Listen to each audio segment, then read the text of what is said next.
Hey guys, this is Godbeard, making a guide video. This is the Magicka DK that you saw at the number 2 slot of episode 10, Lefty Lucy's weekly top 5, but it was a 10 this time, super duper top PVP countdown weekly ding of death. Woohoo!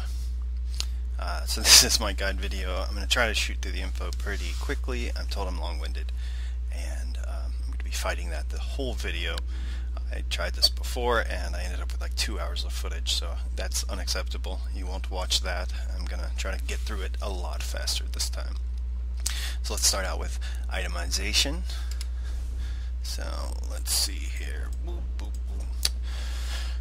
We've got 5 heavy, 1 light, 1 medium build.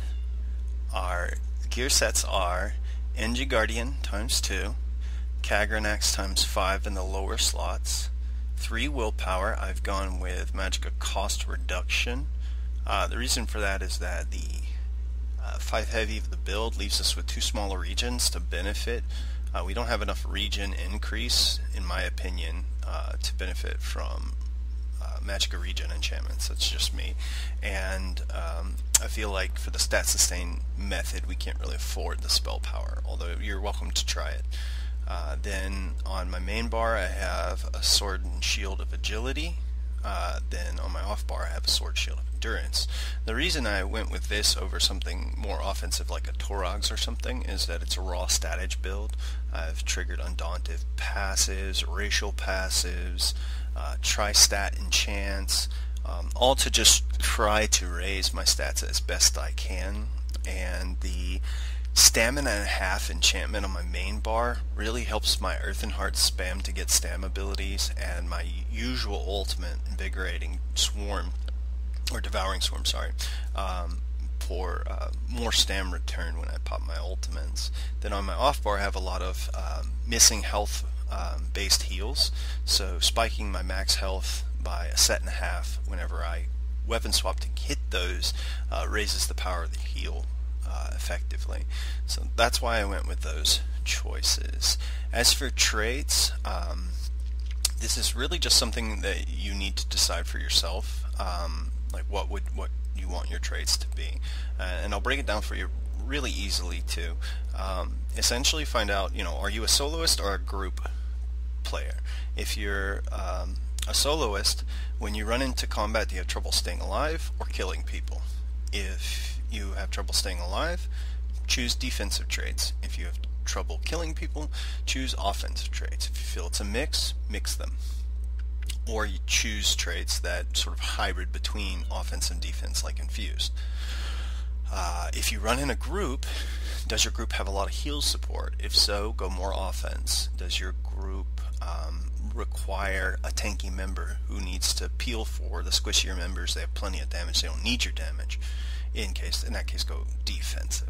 So ideally, in your best setup for this gear set, you would want heavy on your big pieces, and then you would want your light and medium to be light belt, medium hands. That's not the way that I personally have it set up, just because I didn't get the monster drops that I wanted.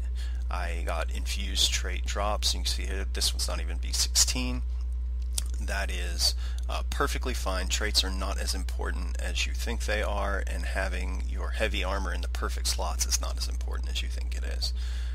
It's ideal, obviously, if these were both heavy Engi Guardian of the trait that I wanted, and then I could craft a medium hand and a light glove. But I couldn't actually do that. Now, in terms of what is the best trait, for defense, you want Impin in your small and reinforced in your big pieces. A big piece is your head, your body, your leg, and your shield. They get the most armor per slot, essentially. For offense, you want infused in your big pieces. They get the most stat off your enchants per slot, and divines in your small pieces. So you can do a mix of these. Again, it's not super important. In terms of enchantments, I have 7 out of 8 tri-stats, and this V14 shoulder is a Magicka enchant. In hindsight, I really don't feel like full tri-stat is the way to go. What I would recommend is set stat markers on what you want to accomplish. Now I have 28.6 health and 20k stamina. To me, though, for my off-bar markers, that's plenty. I don't need that to go up anymore. I wanted 20k plus stam, I've got that. So even if I had the V16 shoulders, I still think I probably wouldn't do full tri-stats. Maybe 6 out of 8 tri-stats, 7 out of 8 tri-stats, sure. But I would rather have the Magicka at this point. And so that is my itemization. Moving on to my skills. So my skill setup is Dragonfire Scales, Flame Lash, Igneous Shield, Draw Essence, Structured Entropy, Devouring Swarm, Invigorating Drain, Extended Chains, Coagulating Blood, Burning Talons, Elusive Mist, Dawnbreaker of Smiting. That's how I have it set up. And basically the idea behind this is Dragonfire Scales is an offensive choice for me. That's why I morphed it to the offensive morph. It provides defensive benefit, but it is an offensive choice. By turning projectiles timed back onto players, I add a little bit of their burst into my burst and make up the gap in damage. Really great, useful skill to have. I do not recommend spamming this. You need to use this as a controlled counter skill, otherwise you're going to run yourself out of Magicka and be in a bad spot. Not to mention, if you're flapping your wings over and over, nobody's ever going to throw a projectile at you. If you watch my videos, generally wait to the last possible second to wings, and I bait out a lot more projectiles that way. Flame Lash is actually just a really multifunctional single target spam skill. That's why I have it on my bar. Not only does it provide cheap, sustained pressure, but it's got a good range on it, and through good use of the Power Lash kicker, you can make a wonderful heal out of it and wonderful spike damage out of it. You can even combo that spike with empowering it with Structured Entropy using Might of the Guild. I have Igneous Shield as a spam stam return skill. I chose it because despite shield not having much benefit, it is a non-target spam skill that is the cheapest available cost. It's not that bad with Shield Breaker because I've kept my shield strength low, and I can use it quick enough to combo it to spike heals off of Power Lash, heals off of Draw Essence, heals off of Structured Entropy, heals off of Devouring Swarm, heals off of Invigorating Drain, and heals off of Coagulating Blood, and heals off of just using my ultimate with the Battle Roar passive. So it is pretty functional. Draw Essence is the morph I chose that is kind of uncommon. Most people go with Deep Breath. I actually warred over the choice of this morph for quite a long time, probably the most after playing every class and mastering every class. This is the most thought over morph choice that I've made. In the end, the stat sustain of Draw Essence won out over the damage and interrupt of Deep Breath. Now, having said that, I love Deep Breath. It really just shuts down so many combats when it's working good. But with Draw Essence, you have a little bit more control over your mana bar, which is really nice. I use it with Talons for my AoE along with my ultimate Devouring Swarm in a combination like this. You'll see here that I draw weapon, Talons, there's the explosion, boom.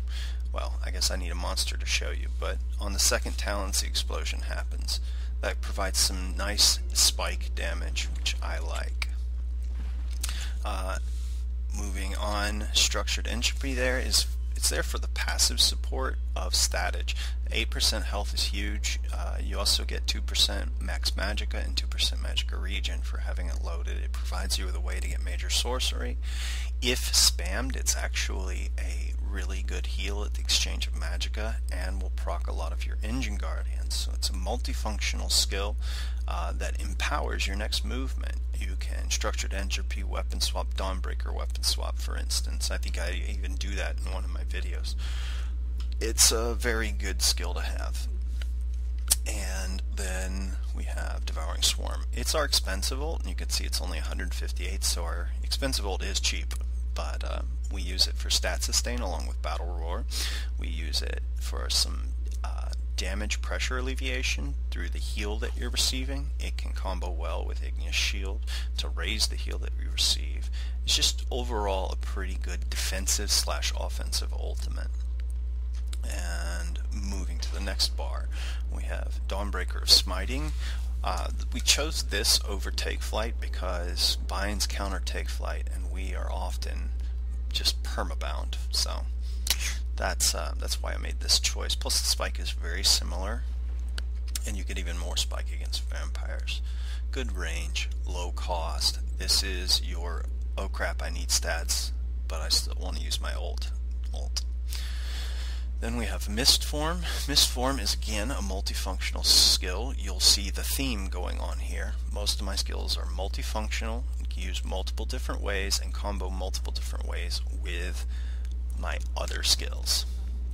So Elusive Mist is both our it's a gap closer. If you mist form into particle effects that make your mist sort of disappear, you can close in on groups. You'll see me do that in the videos that I make. And you pop out a mist with the talons, and now they're all bound, and they're like, wait, when did he mist form up to us? Like, you make people visually lose your character if you use mist form properly. It's also a stall. So let's say that I get down to about 20% stam and I need to ride out a little bit for some stam sustain mechanics, like maybe a tripod or an ult drop.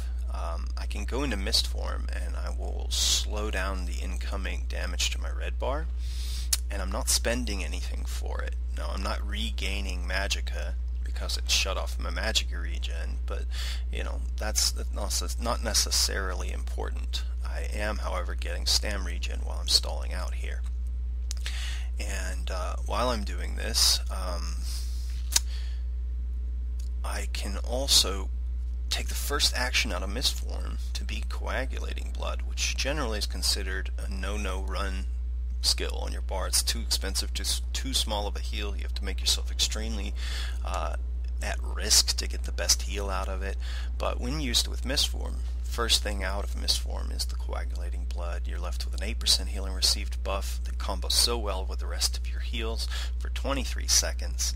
And that heal, like if I get driven down to 10% life on mist form, the moment I pop out, I'm getting this huge heal out of coagulating blood, and that's the way that I justify keeping this skill on my bar.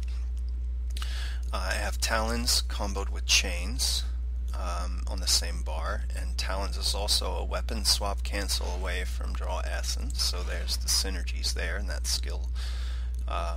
Talons is a really great non-weapon dependent AoE skill. It's very similar in damage to Impulse if you run the numbers. The only benefit of Impulse is that it has more passive support, but we're willing to give that up in exchange to being able to do this with any old weapon.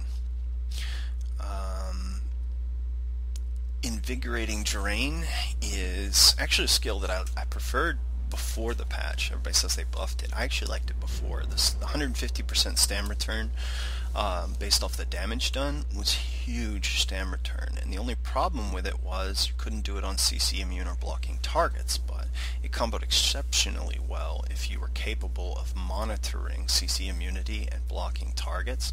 It just became insane stamina sustain.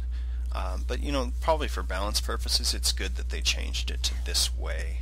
I like to use this skill as a anti-escape CC, and you'll see me use that throughout the videos.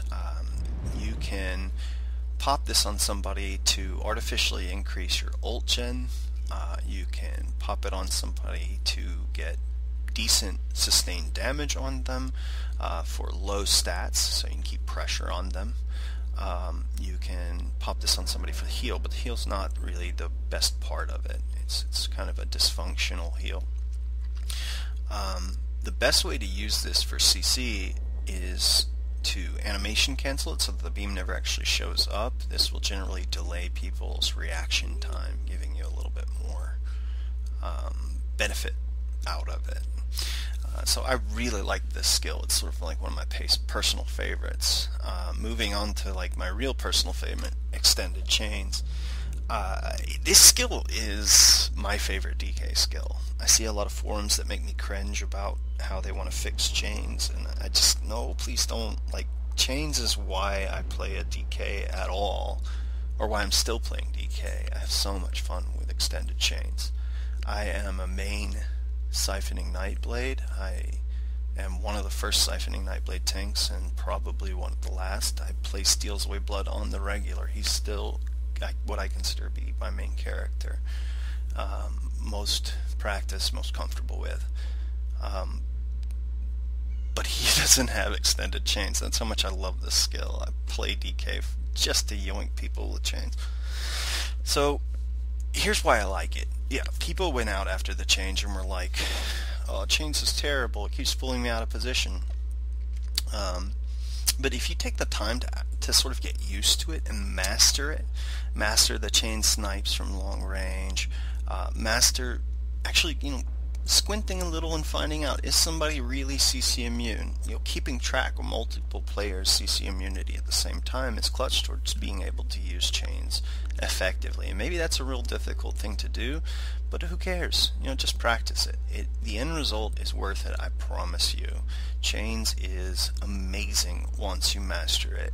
It is both a gap closer and an anti-gap closer. You can pull people out of position. I have won entire fights by pulling the leader out of his Zerg and killing him first, leaving a skeleton of a Zerg left over and crushing them. I have used chains to zone entire Zergs. Nobody wants to be the guy that steps up because they're the guy that's going to get chainsed into my team's Daedric mines in one shot. It combos exceptionally well with sidebar skill from the support called Propelling Shield.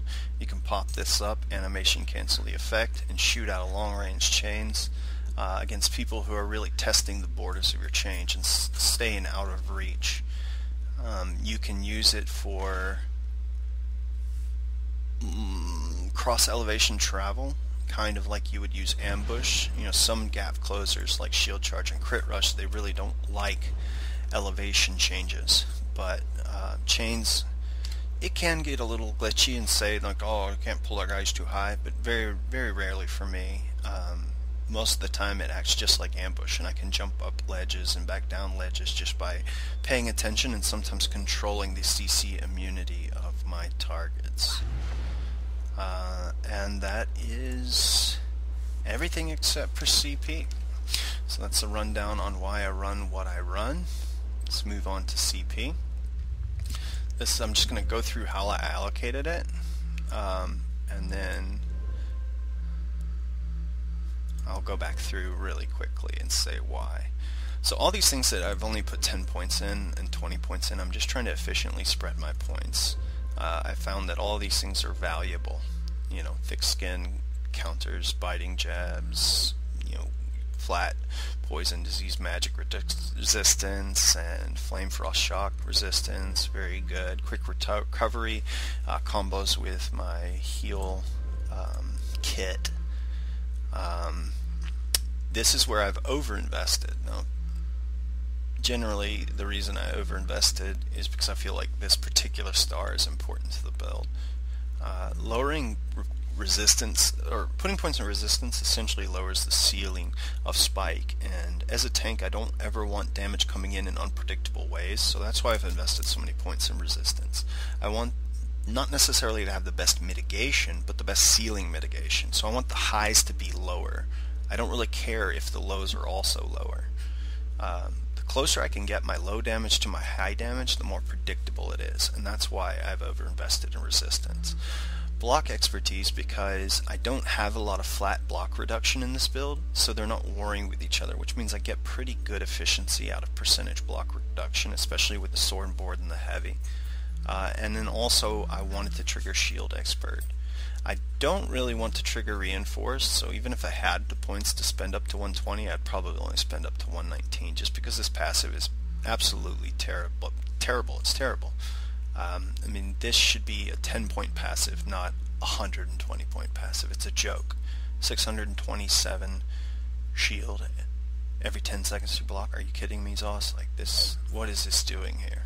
Get rid of this. Give us something that's actually should be a 120 passive. Anyway, moving on. So we've got that there, this here, that there, this here.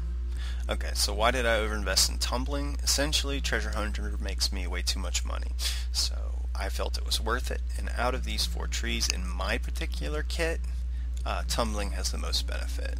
I could have spread this out, but I don't run standard, so Befoul's not that great. I don't really sneak a lot, and when I do, I already have reductions from other areas, and I don't really care about reducing the effects of the duration of negative effects on me. It's not that important to me, so I just overinvested the 75 points into Tumbling, and here we are. Could I get more efficiency and character power out of not doing this? Sure, but yet again, money. And then I overinvested in Magician because essentially I spent what I felt I needed here, and then I put the rest in Magician. And the reason I did that was I feel like the percentage cost reduction of it resonates with this build really well. If I had overinvested in magic recovery, I don't really have that high of magic recovery, and I don't have other percentage increases to that stat, so it's not amplified by my kit as much as cost reduction is. This 50-point investment single-handedly gives me Magicka, stamina, and health sustain due to my kit. The passives at 75 here and here weren't that important. I wanted to make sure and get the 30 passive here.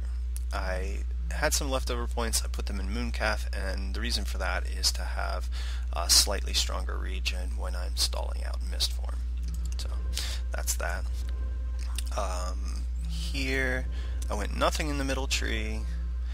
I overspent on Thaumaturge because I wanted to pick up Exploiter, and the reason for that is Flame Lash. Whenever you damage